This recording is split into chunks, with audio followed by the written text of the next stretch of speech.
Chapter 1. The Stillness Before the Storm. The morning was not so much a beginning, as it was a reluctant surrender. A thick, grey shroud of mist had descended upon Lochdu overnight, dampening the heather and muting the world until the only sound remaining was the rhythmic, mournful lapping of the loch against the shoreline. It was the kind of weather that made the bones ache and the spirit yearn for nothing more than a warm chair and a complete lack of ambition. Inside the police station, PC Hamish Macbeth was currently perfecting the art of stillness.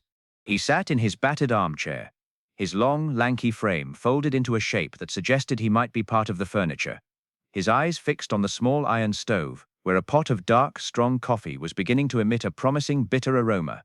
His flaming red hair, usually a tangled mess of indifference, was sticking up at odd angles. His uniform jacket, which had seen better decades, lay discarded on a nearby stool. At his feet, his dog, Lugs, lay in a golden-brown heap, snoring with a profound rhythmic enthusiasm that matched the slow pulse of the village.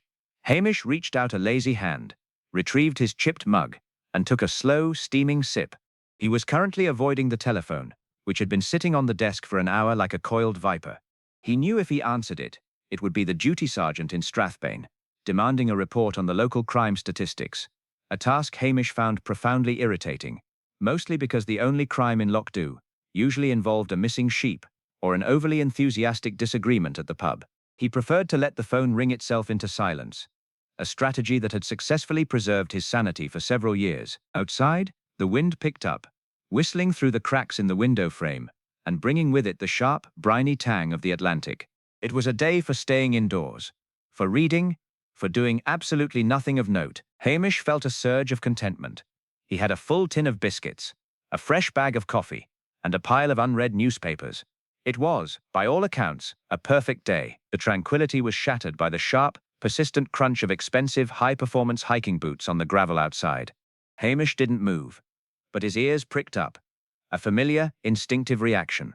The sound was too rhythmic, too deliberate, and entirely out of place in a village where most people walked with a slow, wandering pace. "Lugs," Hamish whispered, his voice soft enough to barely carry across the room. "We have a visitor, and by the sound of the equipment, it's not the milkman." Lugs didn't wake up. The door flew open without a knock, and a man strode into the station, bringing a gust of freezing air and a wave of aggressive, citrusy cologne that instantly clashed with the scent of coffee and wood smoke. He was dressed in a pristine, bright blue thermal jacket that looked as though it had never seen a day of real work, and his face was set in an expression of sharp, impatient entitlement. He stopped in the center of the room, looking around with a curl of his lip that suggested he was deeply unimpressed by the state of his surroundings. "Is this the police station?" the man asked, his voice crisp and clipped, a southern English accent that sounded unnervingly loud in the small, cramped room. Hamish took another sip of his coffee, deliberately looking up with an expression of mild, confused bewilderment. He allowed his jaw to drop just a fraction, a practiced look of simple-mindedness he had perfected to deter anyone who might actually want him to work. "Aye," he said, his voice a soft, slow Highland drawl. "Mostly, depending on what you're looking for." "I am looking for competence," the man snapped, stepping forward and looming over the desk. "My name is Alistair Thorne. I am a researcher from London, and I have recently acquired the rights to explore the old Heather Moor, specifically the abandoned burial grounds near the summit. I arrived to find my site map vandalized, and I was told there was a local who had been digging in that area at night. I want it stopped immediately." Hamish sighed, his gaze drifting back to the stove. "Ah, the moor. It's a bit of a tricky place, Mr. Thorne. Folks around here treat the history of those grounds with a bit more reverence than a map might suggest." "I don't care about local superstitions," Thorne barked, his face flushing a dull red. "I am here under the authority of the Regional Heritage Board, and I will not have my research hindered by some local eccentric with a shovel. You are the constable. Stop this interference, or I shall be forced to contact your superiors in Strathbane and report your total lack of enforcement." Hamish looked at him, his hazel eyes wide and seemingly vacant. "A researcher? For the burial grounds?" "Precisely," Thorne said, crossing his arms and looking satisfied. "And do try to be quick about it. I have a crew arriving at midday, and I expect the area to be cleared before they get there." He turned on his heel and strode back out into the mist, the heavy door slamming shut behind him with a finality that made the dust dance in the rafters. Hamish sat in the silence that followed, his mug still warm in his hands. He watched the mist swirling outside the window, the mountains dark and watchful. He knew the moor, and he knew the secret history buried in those hills. Thorn had come to Lochdu, expecting the world to bow to his demands, and in doing so, he had walked directly into the heart of a mystery that was better left undisturbed. Hamish let out a long, slow breath. The contentment of the morning completely evaporated. He looked at Lugs, who had finally opened one eye. "Well, Lugs," he murmured, his voice hardening just a fraction. "It seems our quiet day is off the table. Let's go see what's buried on the moor." Chapter 2. The Iron Signature on the Moor. The trek toward the Heather Moor was a grueling exercise in endurance, a slow, methodical climb through a landscape that seemed determined to actively resist every step. The mist had not dissipated. If anything, it had congealed into a damp, suffocating blanket that muted the world until even the familiar calls of the mountain birds sounded like distant, ghostly echoes. Hamish walked with his hands thrust deep into the pockets of his regulation overcoat, his heavy, worn boots making little sound on the spongy, waterlogged earth. Beside him, Lugs trotted with his ears laid back, occasionally pausing to sniff at the strange, metallic-scented air that seemed to permeate the upper reaches of the summit. Hamish was not thinking about the architectural beauty of the landscape or the historical significance of the site Thorn was so eager to excavate. He was thinking about the arrogance of men like Alistair Thorn, men who viewed the history of the Highlands as nothing more than raw data to be mined, catalogued, and ultimately controlled. He knew Heather Moor. He knew that the ground here was not just composed of peat and heather, it was composed of the quiet, forgotten grievances of generations, a place where the living and the dead existed in a delicate, uneasy truce that Thorn had clearly decided to ignore. As they reached the final steep incline leading to the abandoned burial ground, Hamish stopped dead. The metallic scent he had noticed earlier sharpened, becoming unmistakable. The iron-heavy, unmistakable tang of blood. In the center of the clearing, surrounded by a ring of ancient, crumbling headstones, lay the source of the morning's grim reality. It was Alistair Thorn. He was sprawled face down in the mud, his pristine blue thermal jacket a ruined, sodden mess. He had been placed in bizarre, almost ceremonial care, his arms splayed out toward the north. In his cold, stiffening hands, someone had wedged a collection of heavy, rusted iron nails, the kind used to seal a coffin in the centuries before the advent of modern hardware. "Well, Lugs," Hamish murmured, his voice a low, raspy whisper that didn't carry beyond his own ears. "It seems someone didn't want this particular grave opened." He stepped closer, his eyes scanning the ground with a hunter's precision. The mud was a churned, chaotic mess of boot prints, but among the deep, heavy indentations of Thorn's own expensive gear were smaller, lighter marks, a set of prints that looked as though they belonged to someone wearing traditional, hand-stitched leather brogues.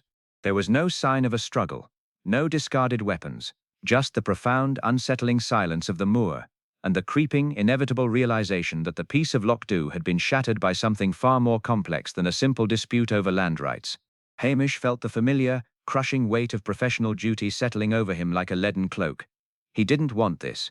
He didn't want the paperwork, the inevitable arrival of the regional police, the agonizing interviews with a community that would rather face a storm than speak to an outsider. And, most of all, he didn't want the looming shadow of DCI Blair. But he was a policeman, and the dead man at his feet deserved the dignity of the truth, even if that truth threatened to unearth ghosts that should have remained buried. He pulled a small, battered notebook from his pocket and stood for a moment, simply observing. He noticed the way the wind moved the heather, the way the light reflected off the surface of the distant loch, and the way the nearby standing stones seemed to lean inward, as if watching him. He was doing what he always did. He was becoming part of the landscape, stripping away the distractions of emotion and ego until only the objective reality of the scene remained. "We aren't going to call this in immediately," he said to the empty air, his gaze fixed on the rusted nails. "Let them wander for an hour. Let the village finish its breakfast. Let the killer think they have time to breathe." He turned away from the body, walking in a slow, deliberate circle to map out the perimeter. He found a single, weathered piece of blue silk lying near the base of a standing stone, a scrap of fabric that looked entirely out of place against the raw, grey slate of the moor. It was a fragment of a scarf, perhaps, or a ribbon, something delicate and intentional. He knelt, scooped it up with a gloved hand, and slid it into his pocket. It was a small thing, seemingly insignificant, but to Hamish it felt like a deliberate, provocative calling card, left by someone who wanted to be tracked. The wind suddenly shifted, bringing with it the faint, haunting echo of a voice, a low, rhythmic chant in a tongue that sounded older than the stones themselves. Hamish stood up and looked toward the far ridge, where the mist curled like smoke. The sound was lonely, ancient, and entirely detached from the murder scene at his feet. It was the voice of the Moor, indifferent to the fragile, petty lives of the men who tried to own it. He realized then that he wasn't just investigating a murder. He was walking into a conflict between the past and the present, a battle where the combatants were bound by laws that predated the written word. And he, the lazy, unambitious constable, was the only one standing in the middle of it. Chapter 3. The blustering arrival of Strathbane. The peace of the moor was not merely broken. It was violently shredded by the arrival of the Strathbane police contingent. Long before the sound of their vehicles reached the summit, the heavy, rhythmic thumping of a police helicopter began to vibrate through the very soles of Hamish's boots. He stood at the edge of the clearing, his hands tucked deep into his pockets, his posture perfectly arranged to convey the impression of a man who had only just arrived and was profoundly confused by the proceedings. 3 black vehicles tore around the bend of the single-track road, kicking up clouds of gravel that skittered into the dark, sodden earth. Out of the lead car stepped Detective Chief Inspector Blair, a man whose thin, angular face seemed permanently etched with the strain of his own self-importance. Behind him, a gaggle of junior officers in high-visibility jackets spilled out, looking like a swarm of aggressive, neon-colored beetles descending upon a quiet hillside. Blair's eyes locked onto Hamish, and the DCI's face deepened to a shade of puce that suggested his blood pressure was dangerously close to an explosive event. He marched over, his heavy, polished boots making a mockery of the delicate moss and heather. "Macbeth!" Blair shouted, the sound echoing off the ancient, unlistening stones of the burial ground. "I get a frantic call about a homicide in this god-forsaken corner of the world. And what do I find? I find you, standing here as if you're waiting for a bus." Hamish blinked slowly, letting his expression of mild confusion deepen. "Morning, DCI. Or afternoon, I suppose. It's been a long walk up." "Don't give me that insipid, half-witted look," Blair bellowed, gesturing wildly at the body of Alistair Thorne. "I have a London researcher lying in the mud, a national scandal in the making, and the local constabulary is standing there looking like he's lost his way to the pub. Why wasn't this site secured? Why haven't the forensics team been briefed? Do you have any idea how much evidence you've already destroyed by tramping around this area like a tourist?" "I was waiting for you, sir," Hamish said, his voice soft and steady. "Didn't want to overstep the mark. Figured you'd want to handle the scene yourself, given the sensitivity." Blair made a sound that was half gasp, half growl, and shoved past Hamish, nearly knocking him off balance. He stood over Thorne's body, his face twisted in a mixture of professional greed and amateur disdain. He signaled for his team to begin the process, and within seconds, the crime scene was a chaotic blur of cameras, measuring tapes, and frantic shouting. "Clearly, this is a local matter," Blair declared, his voice carrying clearly to every member of his team. "Look at the positioning, the nails. This is a clear case of a local fanatic, someone who felt offended by this man's research. We need to round up every shepherd, eccentric and crofter within a 10-mile radius. Macbeth, your incompetence has already set this investigation back hours, but you can at least make yourself useful. You will begin by questioning that old woman, the one who lives at the base of the moor, and I want her in custody by dusk." Hamish didn't move. He felt the cold silk fragment in his pocket, a small, solid weight that felt like an anchor in the storm of Blair's bluster. "Old Elspeth. She's been in the village for 50 years, sir. She's not a violent woman." "Don't tell me who is or isn't a violent woman," Blair shrieked, spinning around to shove a finger into Hamish's chest. "I am in command here, not you. You are a glorified traffic warden in a sheepscape. You'll follow my orders, or I will see to it that you are transferred to the most miserable, desolate desk job in the entire division.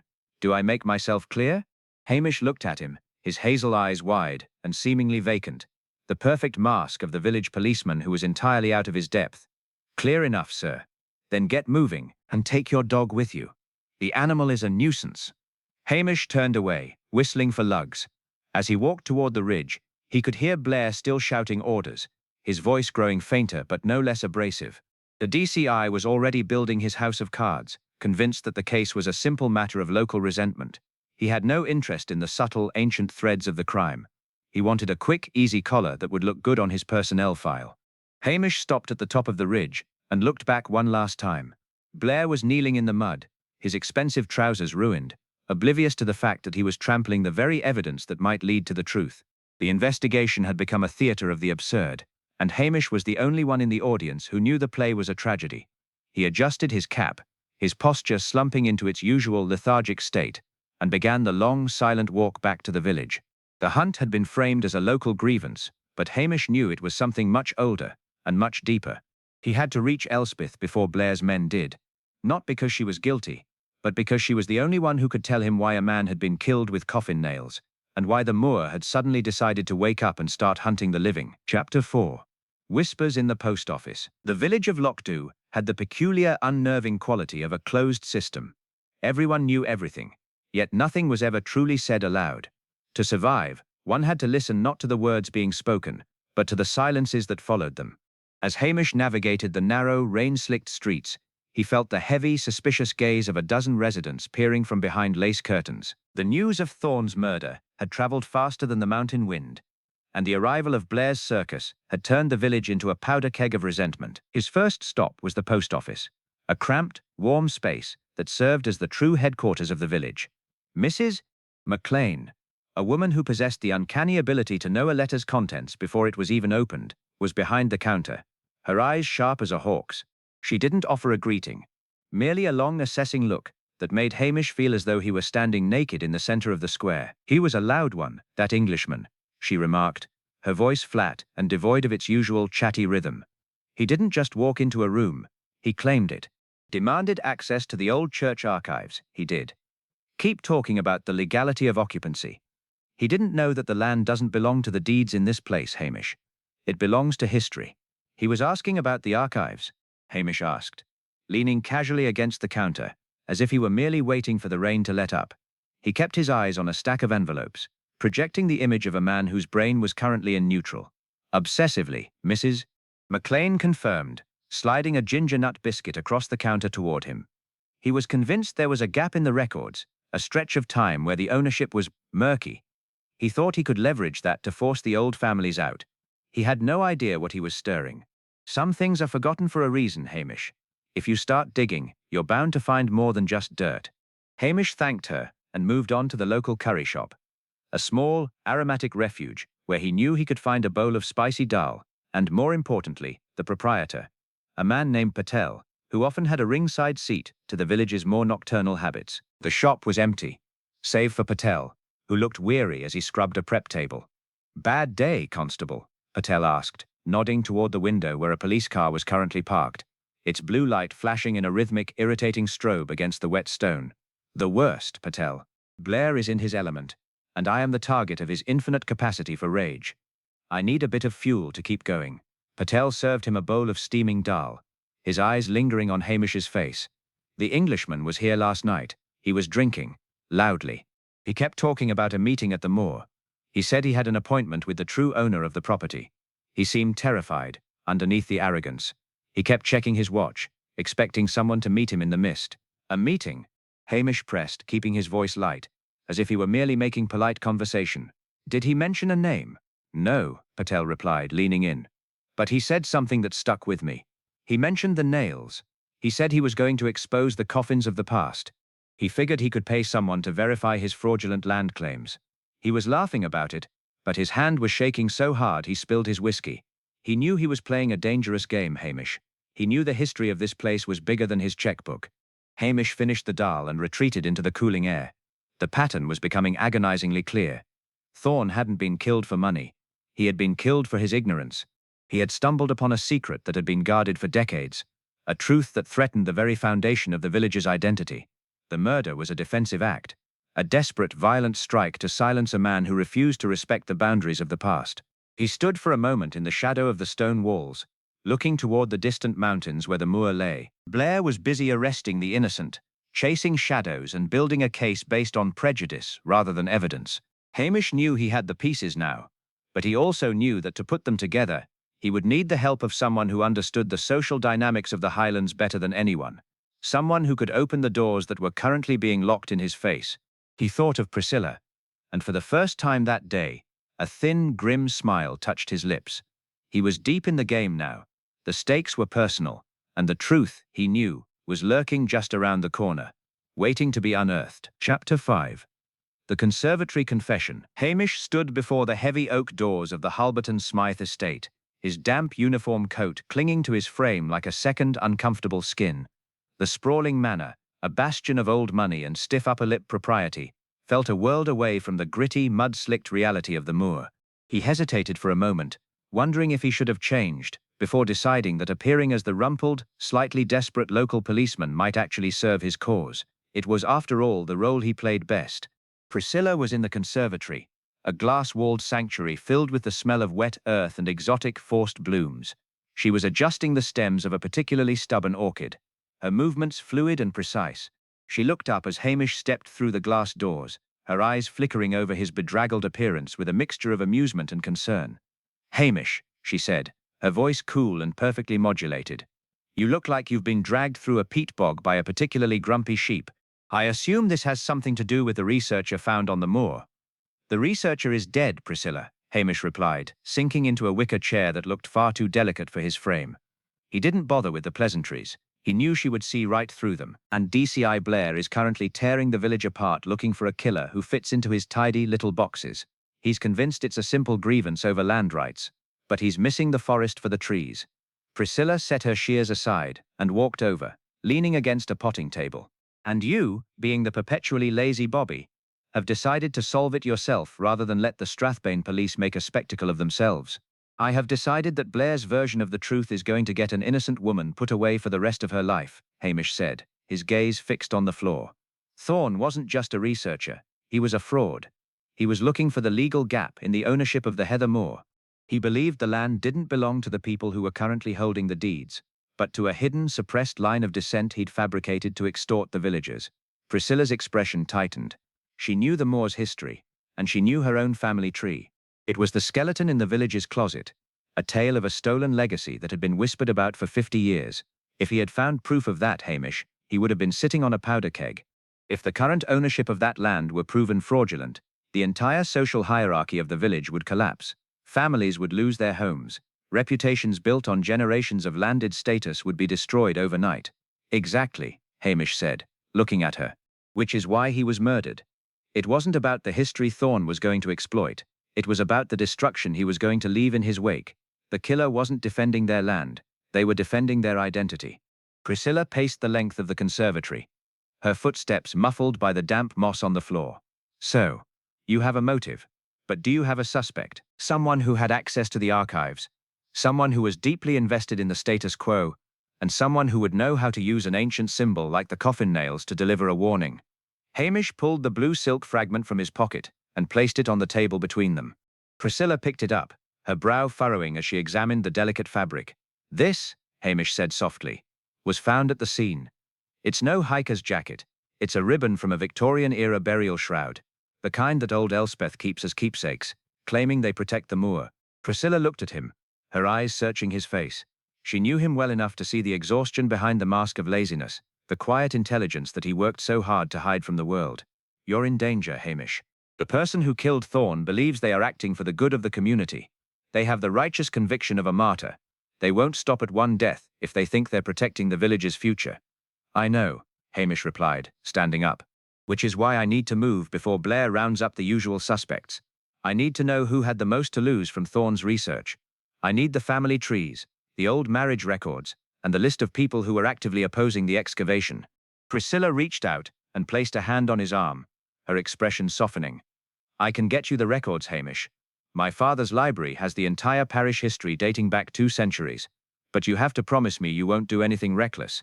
If Blair catches you interfering in his investigation, he'll have your badge before the sun sets." "I don't care about the badge," Hamish said, a trace of his old, sleepy indifference returning. "I just want to ensure that when this is over, the village is still here, and the right person is answering for it. And maybe, if I'm lucky, I can go back to my coffee and my dog without having to deal with anyone from London for a very long time." As he left the manor, the air felt sharper, the sense of impending storm stronger than ever. Priscilla stood in the doorway, watching him go, a silent witness to the dangerous path he had chosen. Hamish walked out into the gathering gloom, his mind already turning to the list of names he needed to cross-reference with the history of the burial grounds. He was deep in the game now. The stakes were personal, and the truth, he knew, was lurking just around the corner, waiting to be unearthed. Chapter 6. The Wax Seal of Deception. The atmosphere in Lochdu had soured into something truly wretched by the following morning. DCI Blair, buoyed by a night of self-congratulatory whiskey in the hotel bar, had decided that the investigation was effectively concluded. He had arrested young Ewan MacDonald, the local sheep shearer whose father had been one of the most vocal opponents of the Thorn excavation. Blair's reasoning was as flimsy as a wet paper bag. Ewan had been seen near the moor. He had a reputation for a quick temper, and, most damningly in Blair's mind, he owned a set of antique iron nails found in his workshop that matched the ones used in the killing. Hamish watched the spectacle from across the square, leaning heavily against the rough stone wall of the local inn. He looked, to any passing observer, like a man who had simply given up on the day. His cap was pulled low, his shoulders were slumped, and he was currently engaged in the task of picking at a loose thread on his cuff. In reality, his mind was a tightly coiled spring, processing the subtle, jarring discordance of the scene. He had returned to the Heather Moor before dawn, braving the biting wind to look one last time at the ground where Thorn had died. While Blair's forensics team had been busy trampling the mud with their heavy boots, they had completely failed to notice a subtle inconsistency. The warning, left with Thorn, the rusted coffin nails, was indeed a message, but it was a clumsy, desperate one. Whoever had placed them there was not the same person who had committed the murder.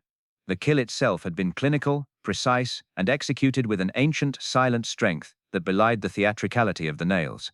Hamish had found a small, overlooked detail, a smear of fresh, dark wax on a patch of heather a few yards from the body, far enough away that the police team had dismissed it as environmental debris. But Hamish knew the local flora. That wax didn't come from any mountain plant. That wax came from the handcrafted, beeswax candles used in the private chapel of the manse, a space used by the village's resident historian and scholar, Dr. Arisdair Thorn, the murder victim's own estranged brother who had settled in Lochdow years ago to preserve the local heritage.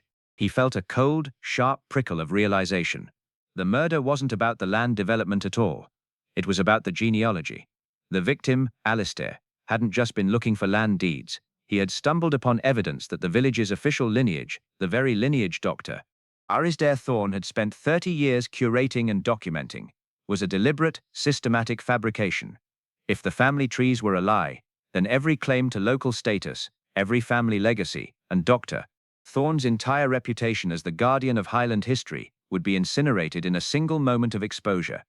Blair was currently lecturing a group of reporters, his chest puffed out like a bantam rooster. A clear-cut case of ancestral grudge, he boomed, his voice grating against the quiet morning. The suspect, young MacDonald, clearly felt threatened by the modern world. It's a tragedy, but justice is swift in these parts. Hamish sighed, a long, weary sound that earned him a glare from a passing constable. He couldn't let Ewan take the fall for a crime born of a scholar's desperate, prideful madness.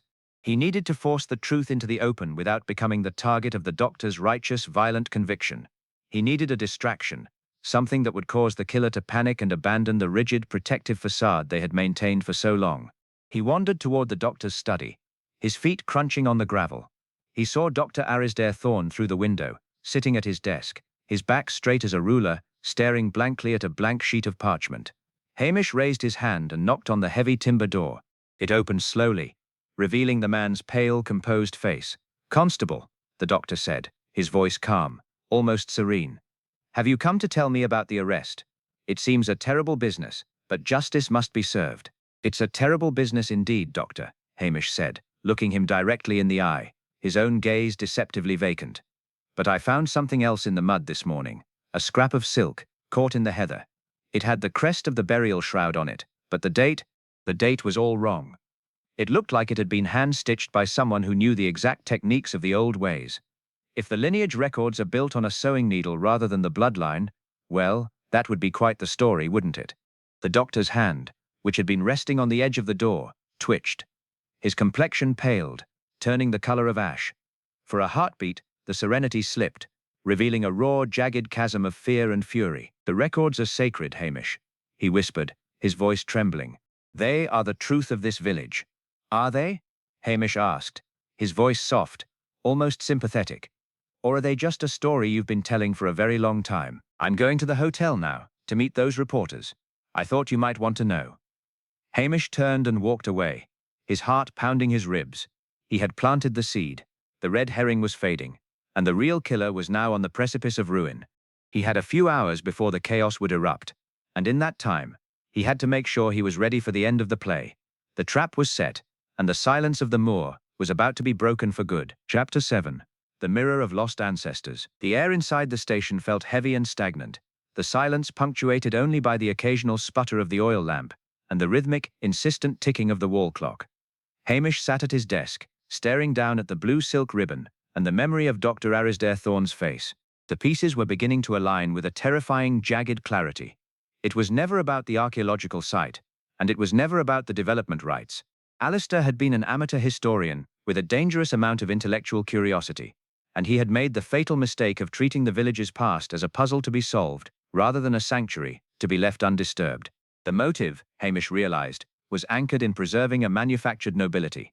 Lochdoe prided itself on being a bastion of ancient lineage, a place where families traced their bloodlines back to the clans of old. If the family trees and the genealogical records were proven to be forgeries, the entire social hierarchy of the village would collapse like a house of cards. The doctor, as the guardian of the archives and the self-appointed historian, had spent his life meticulously crafting this narrative. He had acted as the architect of their collective identity, and he had been willing to kill his own brother to protect the sanctity of his own lie. Hamish stood up and paced the narrow confines of the office, his brow furrowed in deep thought. He thought of the doctor, a man who presented himself as a scholar of truth, yet had found it necessary to silence a man to preserve a historical fraud. It was a dark, twisted form of altruism. The killer genuinely believed that by murdering Alistair, he was shielding the village from a truth that would destroy its sense of self. He had cast himself as the final, desperate sentinel of the past, and he had convinced himself that his actions were the necessary price for maintaining the village's dignity. This realization brought with it a profound sense of melancholy. Hamish had always viewed his life in Lochdoe as a peaceful existence, a place where the complications of the world couldn't reach him. Now, he understood that he had been living on the surface of a dark, deep-seated resentment that had been festering for decades. The village was not a quiet, idyllic sanctuary. It was a carefully managed construction, guarded by a man who had traded his conscience for the preservation of a ghost story. He looked toward the window, where the first light of dawn was beginning to bleed into the horizon. He knew what he had to do. He couldn't just arrest the doctor. He had to break the hold the man had over the community's imagination. He had to show them that their identity didn't depend on the authenticity of a few dusty documents, but on the strength and resilience of the people themselves.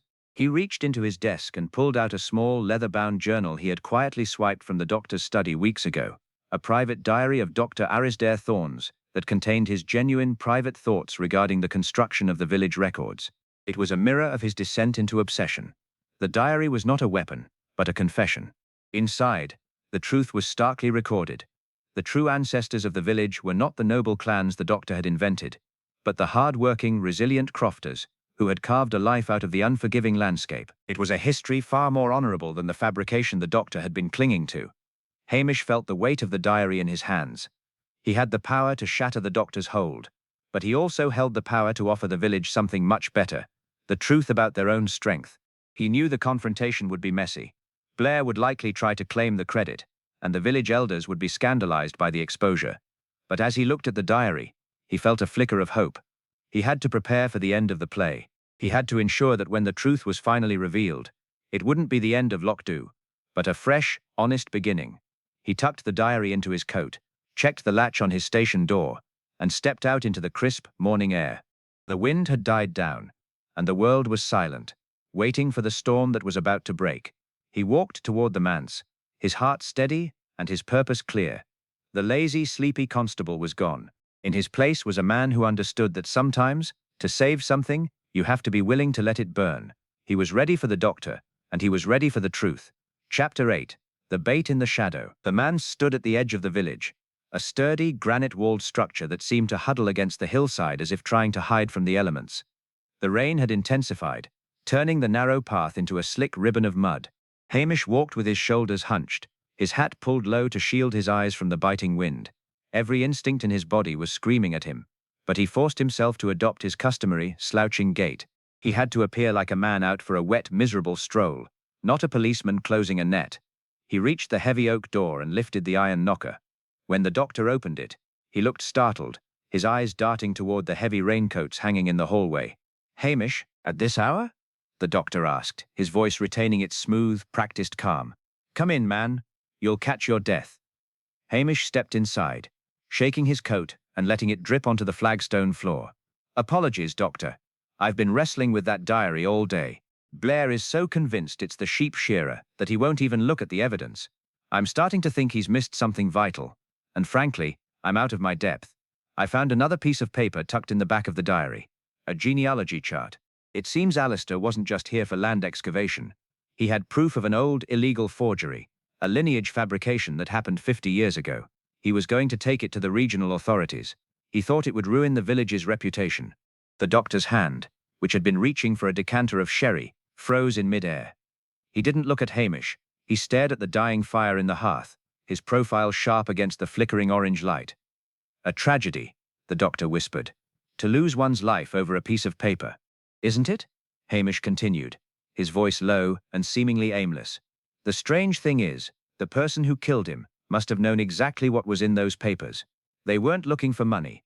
They were protecting a legacy, and now police have arrested the wrong man. I'm thinking of taking this diary to the station tomorrow morning, just to see what happens.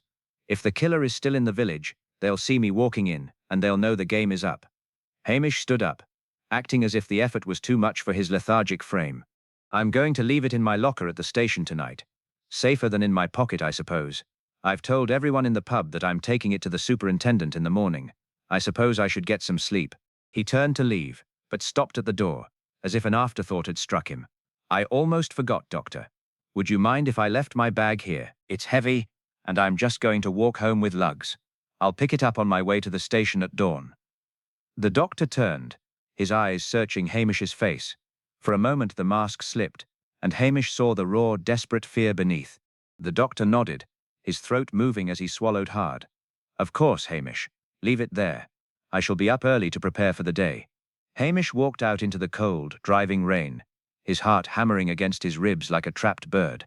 He had left his empty police satchel on the study floor, deliberately unlatched. He had played the part of the slow, careless constable perfectly, planting the seed of the evidence at the station and the diary at the manse. He knew the doctor would not be able to resist.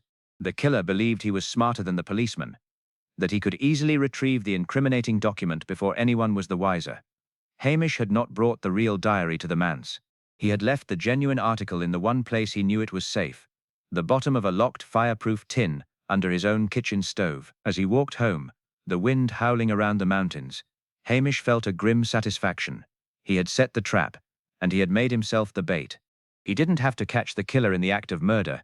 He only had to catch him in the act of desperation. The game was no longer being played on the moor. It was being played in the quiet, shadowed rooms of the village, and by dawn, the truth would have nowhere left to hide. He whistled for lugs, and together they disappeared into the darkness of the Highlands, waiting for the night to yield its secrets. The lazy, sleepy constable was gone. In his place stood a man who was ready to confront the truth, regardless of the consequences for himself or the village he served. He stepped out into the rain, the wind whipping his red hair across his face, and began the walk toward the manse, where the final, devastating answer was waiting to be spoken aloud. Chapter 9. The Midnight Confrontation. The night was long and unnaturally still, the kind of silence that pressed against the ears until the softest sound, the settling of a floorboard, or the rustle of a mouse, seemed like a gunshot. Hamish sat in the kitchen of his small, stone-walled cottage, the stove cold and dark, his chair positioned to face the window that overlooked the path to the manse. He had sent lugs to curl up in the cellar, not because he lacked faith in the dog, but because this final act required a singular, focused stillness that the animal's protective instincts might disrupt. Hamish did not have to wait until dawn.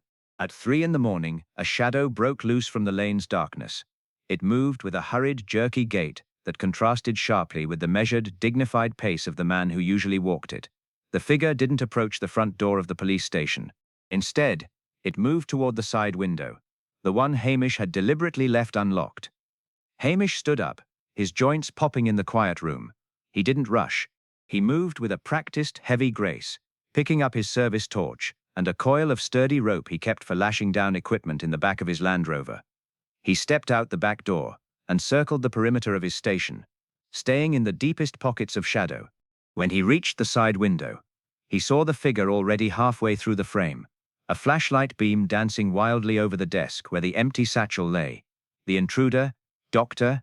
Arisdair Thorne, his professional demeanor utterly abandoned, his face twisted in a mask of frantic desperation.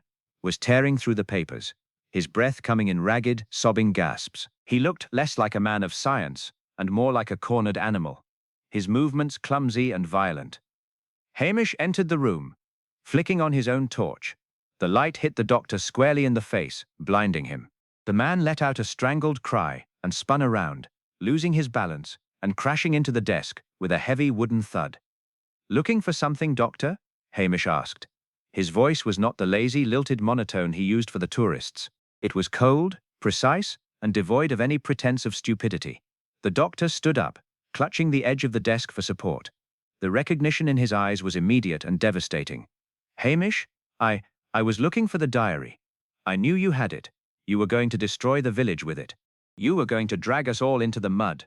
"I was going to present the truth," Hamish countered, stepping forward until the light was inches from the man's face. "The diary is safe. It's exactly where it needs to be, and it's already been copied and sent to the regional solicitor's office. You didn't kill Alistair to save the village, doctor. You killed him because he had the power to make you irrelevant." The doctor lunged. It was a desperate, uncoordinated attack, the movement of a man who realized his world had already ended. He grabbed a heavy metal paperweight from the desk, his arms swinging in a wild, blind arc. Hamish, who had spent a lifetime in the Highlands fending off unruly bulls and wrestling with the elements, didn't panic. He sidestepped the blow, the heavy object whistling past his ear, and caught the doctor's wrist with a grip that had the strength of iron. They grappled in the cramped confines of the station, the furniture groaning under the weight of their struggle. The doctor fought with a surprising, sinewy strength, his boots scraping against the floorboards, his face pressed against Hamish's shoulder as he panted. "You don't understand. I've given 40 years to this parish. I've been the curator of this history. You think you can just come in with your ignorance and your laziness and tear it all down? I think you've been protecting a lie for 40 years, Hamish grunted, twisting the doctor's arm behind his back and forcing him down toward the floor. The man collapsed, his forehead hitting the wooden planks with a dull, hollow sound. Hamish held him there, pinning him with his knee, the weight of his body keeping the historian immobilized. The fight went out of the doctor in a sudden, sickening rush. He went limp, his breath hitching into a jagged, broken sob.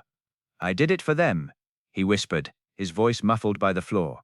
"I did it for the families. They would have been ruined. They would have lost everything." "You did it for yourself," Hamish said, his voice hard. "You did it because you couldn't bear to be anything less than the man everyone thought you were." Hamish reached for the rope, his hands moving with the efficiency of a man who spent his life tying knots. As he bound the doctor's wrists, the man didn't resist. He just stared at the wall, his eyes glazed, a broken monument to a life of secrets. The silence returned to the station, heavier and deeper than before. Hamish stood up, the rope pulling taut against the prisoner's arms, and looked down at the man who had been the village's historical guide. He felt no satisfaction, only a weary, hollow sense of finality. The murder was solved, the truth was out, and the village's fragile peace had been shattered, not by the truth itself, but by the desperate, clawing need to hide it. He moved to the telephone on the wall and picked up the receiver. He knew who he had to call, not the local desk, but DCI Blair's private line. He had to hand over arrest, proof and fame. He had to be the useless constable once more. The man who had just happened to be in the right place to catch a criminal, so that he could go back to his chair, his stove, and his silence. He felt the weight of his own life waiting for him. And for the first time in days he found he was looking forward to the smell of coffee, the warmth of the hearth, and the blissful, uncomplicated company of his dog. The storm was finally breaking. Chapter 10. The Master of the Narrative. The morning sun struggled to penetrate the Highland mist, turning Lockdow into a muted charcoal sketch. Hamish sat at his kitchen table, a mug of coffee in his hand, listening to the approach of the sirens across the hills. DCI Blair was arriving in his usual storm of noise, his heavy vehicle scattering gravel as it screeched to a halt outside the station. Hamish took a sip of coffee, adjusted his posture into its customary slump, and gave Lugs a quiet nod. The stage was set for the final performance of his foolishness. When Blair burst through the door, his face was already a flushed shade of deep crimson, his eyes scanning the room like a hawk looking for something to criticize. Two junior detectives who looked thoroughly exhausted by their chief's badgering accompanied him. Blair took 2 steps into the room and froze, his jaw dropping as his gaze landed on Dr. Arisdair Thorne, who sat slumped in a chair, wrists bound with thick farm rope. On the desk beside him lay the leather-bound diary and the forged genealogical charts, neatly arranged under the desk lamp. What in the name of God is the meaning of this, Macbeth? Blair demanded, his voice cracking slightly with a mix of shock and indignation. Why is Dr. Thorne tied up in your office? Have you lost what little mind you possessed? Hamish rose slowly from his seat, scratching his head with an expression of simple-minded confusion. He blinked several times, looking at Blair as though the DCI were an apparition. Ah, Chief Inspector. Thank goodness you're here. I was coming back from the scullery around 3 in the morning to get a tin of biscuits, and I found the doctor here climbing through the side window. He was tearing through the drawers like a man possessed. I thought he was a burglar looking for the petty cash. Blair stepped closer, eyeing the bound man, and then the papers on the desk. A burglar. The village historian. Aye. Hamish lied smoothly, his drawl dropping into a tone of earnest gratitude.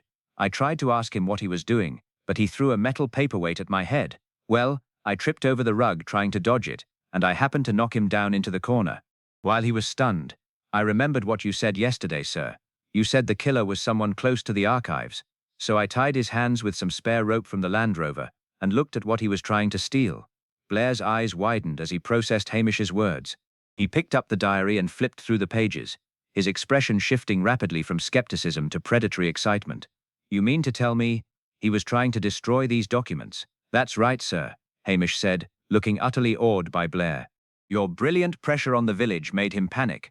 He realized you were closing in on the forged family trees, so he came here to burn the evidence before you could execute a search warrant. If you hadn't frightened him so thoroughly with your tactics yesterday, he never would have made such a foolish mistake. You practically drove him into my lap. Blair puffed out his chest, his face smoothing into supreme self-satisfaction. The rage inside him evaporated, replaced by the intoxicating prospect of a front-page headline in the newspapers. Yes, well, Blair coughed, adjusting his tie. Naturally, Macbeth. It was a calculated strategy. I knew if I squeezed the local contacts hard enough, the real culprit would break. I set the pressure cooker, and you just happened to be the lid. An absolute masterclass, sir. Hamish agreed meekly, bowing his head. I wouldn't even know how to write up a proper report on all this historical forgery business. It's too complicated for a simple village bobby like me. The superintendent would probably laugh me out of the office. And they would be right, Blair declared, snatching the diary and the forged charts. This is high-level detective work. It requires legal knowledge and media handling. You sit tight, Macbeth. I will take full custody of the prisoner and evidence. I shall write the official report and handle the press conference in Strathbane. I'll mention in a footnote that you assisted with physical restraint, but the arrest is strictly a Strathbane HQ operation. You wouldn't want a promotion anyway, would you? They'd move you to a desk in Glasgow. Hamish shuddered visibly at the mention of Glasgow. Oh no, sir. I'm not built for the city at all. I'm much better off staying right here in quiet Lochdu, keeping an eye on the sheep. Quite right, Blair chuckled condescendingly, untying Dr. Thorne and gesturing for his officers to march the broken scholar to the van. Leave the real police work to the professionals. Hamish watched the convoy escape into the damp morning air. He stood in the drizzle, a thin, satisfied smile on his lips as the noise faded into the distance. He had saved the village, brought a murderer to justice, and avoided a transfer to the city. As the mist lifted over the loch, Hamish turned back inside, ready to put the kettle on the stove. Chapter 11. The enduring pulse of Lochdu. The morning sun eventually broke through the lingering shroud of the Highland mist, casting a pale, honeyed light over the village of Lochdu. The air felt cleaner, sharper, as if the turmoil of the past few days had been scrubbed away by the relentless coastal wind. The village had begun to stir, but it was a different sort of morning. The frantic energy that had followed the murder of Alistair Thorne had dissipated, replaced by the familiar, slow-moving rhythm that defined the life of the Highlands. Hamish sat at his small, scarred kitchen table, the silence of the station wrapping around him like a heavy, protective quilt. The stove was glowing with a soft, steady heat, and the aroma of freshly ground coffee beans, the expensive kind he treated himself to on rare occasions, filled the air. Lugs were stretched out across the rug, his breathing steady and rhythmic, his occasional, small twitches suggesting he was chasing shadows through a dream. He watched through the window as Mrs. McLean opened the post office, her movements deliberate and unhurried. Across the way, he could see the silhouette of the innkeeper setting out the morning chairs. Everything was back to normal. The secret of the Thorne genealogy betrayal had been buried, not by the law, but by the weight of time and the finality of the doctor's fall. The village would continue to whisper, of course. Lochdu was not the sort of place to let a good tragedy go completely unspoken, but it would be talk, nothing more. The structural integrity of their little community remained intact. He reached for his mug, the ceramic warm against his palms. He didn't think of DCI Blair, though he imagined the man was currently basking in the undeserved glow of a victory speech in Strathbane. He didn't think of the dead man, or the broken lives left in his wake. He thought only of the quiet. The beauty of his life in Lochdu was its capacity to absorb almost anything and remain, at its core, the same. He was the guardian of that stillness, a role he performed with such effortless, languid perfection that no one ever suspected the depth of his devotion. A soft knock sounded at the door. Hamish hesitated, then stood, his movements slow and practiced. He opened the door to find Priscilla Halberton Smythe standing there, her coat buttoned against the residual chill, a basket of fresh scones in her hand. She looked at him, her eyes searching his face for any lingering traces of the man he had been in the night, the man who had held the line against a murderer. "I heard the sirens finally stopped," she said, her voice quiet, the usual edge of aristocratic detachment replaced by a genuine, unspoken warmth. "I thought you might be in need of something other than that charcoal-colored sludge you call coffee." Hamish stood aside to let her in, a slow, easy smile spreading across his face. "You're a mind reader, Priscilla. I was just thinking about how empty my pantry felt." They sat in the quiet of the kitchen, the sunlight tracking slowly across the floor. They did not mention murder. They spoke of the changing weather, of the state of the garden at the manor, and of the peculiar habits of the village gulls. It was the kind of conversation that felt like breathing, easy, necessary, and entirely natural. In the quiet, Hamish felt the last remnants of the tension drain from his limbs. He was no longer the detective, strategist, or hunter. He was simply Hamish, the policeman of Lochdu, exactly where he belonged. "You realize," Priscilla said, breaking a scone and offering a piece to Lugs, "that this will make you the village hero for a week at least. The stories are already growing. By noon, I suspect they'll have you wrestling a bear to save the manse." Hamish chuckled, a deep, resonant sound. "Let them talk. By next week, they'll be back to complaining about my hair and wondering why I haven't painted the station door. That's the beauty of this place. Nothing stays remarkable for long." "You are a very strange man, Hamish Macbeth," she said, watching him with a look that was both amused and profoundly observant. "You have the capacity to be anything you want. And yet, you choose to be exactly this." "I choose to be happy," he corrected, his voice quiet. He looked around his small, cluttered kitchen, his gaze landing on the stove, the stacks of books, and the sleeping dog. "And this is where I'm happy." When she eventually left, the village was fully awake. Hamish stepped out onto the porch, the air crisp and bracing. He felt a profound sense of peace. The turmoil had passed, the danger was gone, and he was back to the routine of his life. A life of quiet mornings, long walks, and the gentle, enduring pulse of the Highlands. He leaned against the railing, his hat tilted back, and watched the life of Lochdu unfold before him. It was a good day, and for the first time in a long time, there was absolutely nothing to be done. He was home, and the moor, for now, held its peace.